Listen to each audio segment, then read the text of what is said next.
नमस्ते प्यारे साथियों, कैसे हैं आप सब। आशा है कि आप सब अच्छे होंगे। आज हम आपके सामने एक बहुत ही प्यारी सी कहानी लेकर आए हैं जिसका नाम है गरीब किसान भोलाराम और कुआं। भोलाराम और साहूकार की आत्मा। सोनापुर गांव छोटा सा लेकिन बहुत सुंदर था। चारों ओर हरे भरे खेत, पगडंडियों पर गाय भैंसों की घंटियां और दूर मंदिर से आती आरती की मधुर ध्वनि। उसी गांव के किनारे पुराने पीपल के पेड़ के नीचे एक छोटा सा कुआं था, पार्वती कुआं। कहते हैं बहुत साल पहले यहाँ माता पार्वती का आशीर्वाद था और जो सच्चे मन से वहाँ दिया जलाकर प्रार्थना करता उसकी मनोकामना पूरी होती थी। भोलाराम का जीवन। भोलाराम गांव का एक साधारण किसान था। उसके कपड़े मैले थे मगर मन बहुत साफ। उसकी पत्नी गौरी और उसका बेटा मोहन ही उसका संसार थे। सुबह सुबह भोलाराम खेत में हल जोतने जाता, दिन भर मिट्टी में पसीना बहाता और शाम को थका हारा घर लौटकर पार्वती कुएं के पास दिया जलाता था।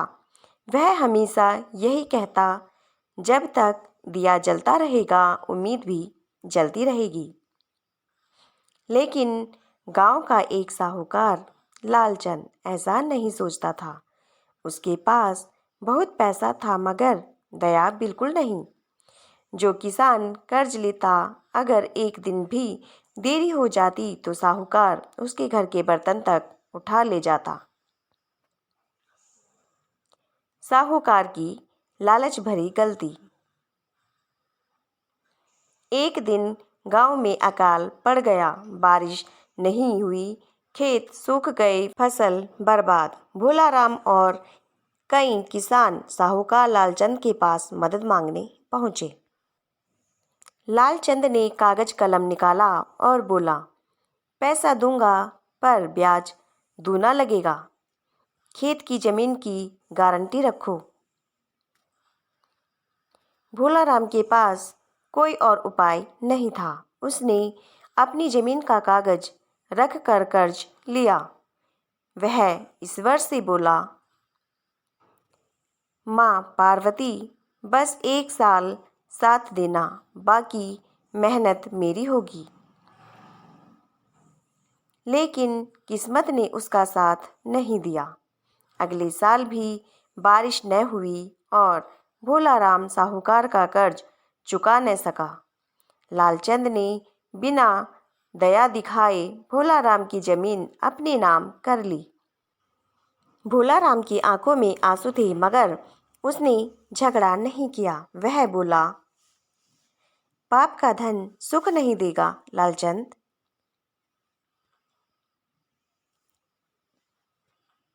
वो रात जब सब बदल गया, कुछ ही महीनों बाद साहूकार लालचंद की हालत बिगड़ने लगी। वह सोते सोते चिल्लाने लगा, मुझे कुएं से पुकार आ रही है, कोई मुझे बुला रहा है। गांव वाले डर गए। एक रात उसने चीखते हुए दौड़ लगाई और सीधे पार्वती कुएं की ओर भागा। लोग पीछे दौड़े मगर जब पहुंचे लालचंद वहां नहीं था। बस कुएं के पानी में उसकी पगड़ी तैर रही थी। उस दिन के बाद कुएं के पास कोई नहीं जाता था। कहते हैं रात में वहां से किसी के रोने की आवाज आती थी। गांव के लोग डरते और कुएं को आत्माओं का कुआं कहने लगे। भोलाराम की प्रार्थना। साल बीत गए। भोलाराम बूढ़ा हो गया था मगर हर शाम वह दिया जलाना नहीं भूलता था। एक रात आसमान में बादल छाए थे, ठंडी हवा चल रही थी।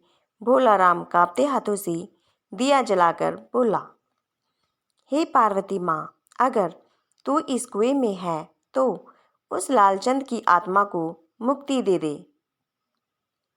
उसने गलती की पर वह भी तेरे ही बच्चे में से एक था। उसे जीकर पछताने का मौका तो मिलना चाहिए था। भोला राम की आंखों से आंसू गिरने लगे। दिया की लो हवा में डगमगाई मगर बुझी नहीं। अचानक कुएं से धीमी धीमी रोशनी उठी।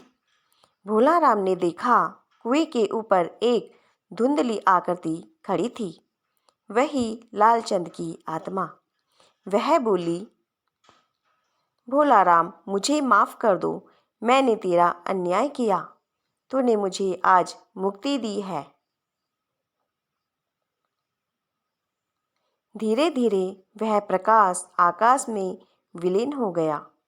कुएं का पानी चमक उठा जैसे उस पर चांद की किरणें नाच रही हों। कहानी का अंत।